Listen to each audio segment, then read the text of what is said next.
States now, and Canadian Prime Minister Mark Carney, who is leading in the polls in the run-up to an April 28th election, has renewed calls for voters to give him a strong mandate to deal with US President Donald Trump's tariff threats.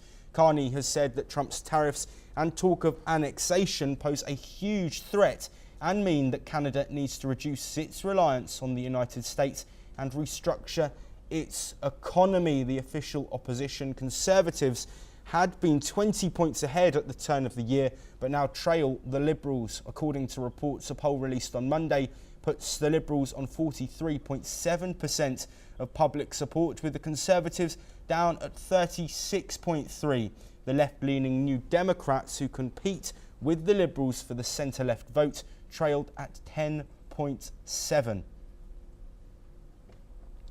Moving away from North America now, and early voting has officially begun in Australia ahead of the crucial May the 3rd election, with Prime Minister Anthony Albanese's centre-left Labour Party holding a narrow lead over the opposition coalition. As many as half of all eligible Australians are expected to vote early or by post, reflecting a growing participation in the country's electoral process. The start of voting comes at a challenging time for opposition leader Peter Dutton. Dutton's popularity has dipped amid criticism over controversial policy proposals and comparisons to US President Donald Trump. Also, Albanese has gained ground in recent polls, with the latest figures showing Labour ahead by 4 points under Australia's preferential voting system.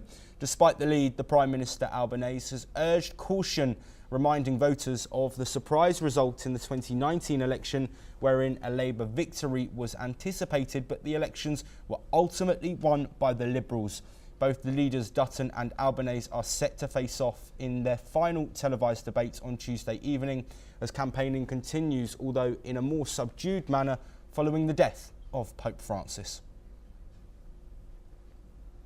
Moving on now, and in a key diplomatic move, Iran's Foreign Minister Abbas Araghchi will visit China on Tuesday, just days ahead of the third round of nuclear talks with the United States set for this weekend in Oman. Iranian officials say the visit is part of regular consultations with key allies, Russia and China, both of whom have played central roles in past nuclear negotiations. Tehran says it aims to lift US sanctions in exchange for limits on its nuclear program, a deal Washington withdrew from in 2018 during President Donald Trump's first term. Araghchi's trip comes amid rising tensions as Trump's administration has reimposed heavy sanctions and, for the first time, targeted Chinese teapot refineries that import Iranian oil. China, which now buys over 75% of Iran's crude exports, has not confirmed details of the visit. Staying in the Indo-Pacific, UK Prime Minister Keir Starmer and New Zealand Prime Minister Christopher Luxon are set to strengthen defence and security ties in their meeting, with a focus on enhancing support for Ukraine. The leaders will witness the training of Ukrainian forces by the armies of both nations in southwest England. Luxon expected to confirm New Zealand's support for the initiative through the end of the year.